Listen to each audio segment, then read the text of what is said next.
Hukum pertama, jangan sesekali mengatasi atasan anda. Hukum ini menekankan pentingnya mengelakkan tindakan atau perilaku yang boleh membuat orang yang berkuasa di atas anda, bos, pemimpin atau mentor terasa terancam. Contoh sejarah, pertama, Nicolas Fouquet.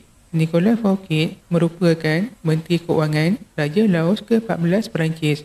Beliau telah mengadakan pesta besar-besaran untuk mempamerkan kekayaan dan pengaruhnya.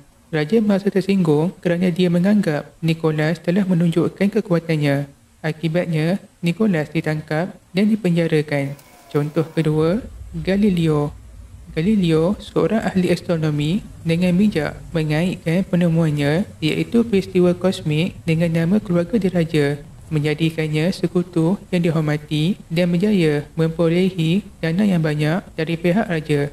Pengajaran pertama, elakkan menjadi terlalu cemerlang di hadapan mereka yang berkuasa. Jika anda menunjukkan terlalu banyak kehebatan atau kemahiran sehingga orang yang lebih tinggi merasa iri hati atau terancam, mereka mungkin akan cuba menjatuhkan anda atau menyingkirkan anda untuk melindungi kedudukan mereka. Kedua, buat pemimpin kelihatan hebat. Fokus untuk menaikkan imej mereka, bukan diri anda sendiri. Dengan melakukannya, anda akan dilihat sebagai sekutu, bukan ancaman.